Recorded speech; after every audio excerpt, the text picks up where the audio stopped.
Kim Williams, the Chief Executive of News Corp Australia, has announced he will step down from his role. Now, it's a role he only quite recently came into. Let's bring in our from Sky News Business, James Dagger-Nixon, to discuss. James, quite a surprise, really. Mike, enormous surprise. It's just been announced. We're just seeing some of these breaking news hit the wires.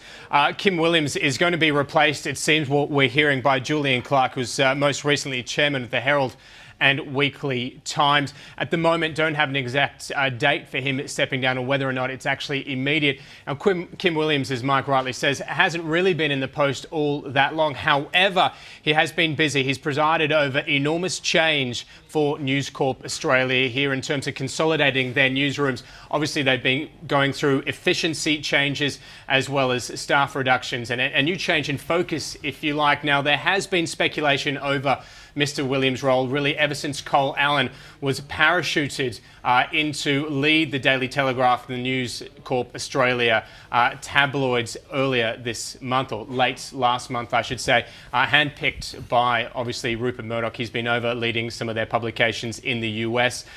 So this is coming as a surprise. However, it must be said there has been ongoing speculation in the media about it. And I suppose, Mike, it's the latest machination, if you like, in what's been an ever-changing landscape in terms of media here. It's worth noting, obviously, 21st Century Fox is what now the listed entity here on the market. Their report card out earlier this week did reasonably well. Their shares have been doing quite well, but there's no doubt that there has been pressure, and that did seem to come to a head with Cole Allen coming in. Yeah, interesting. Now, Kim Williams came into this role coming on from John Hartigan, who is obviously a towering presence in the media landscape in Australia. Now, brought in with specifically his experience through running Foxtel in the digital arena and also in subscription and driving subscription with this move to a subscription model that the newspapers are obviously faced with. Well, that's been the big challenge for a lot of the traditional medias. You just have to look at Fairfax in kind when you look at some of the challenges the traditional print media in particular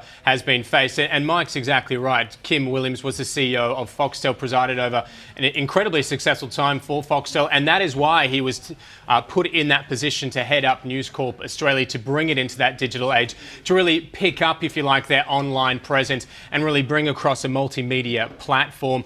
It seems a short-lived tenure, and as mentioned, Julian Clark will now actually be taking over that role.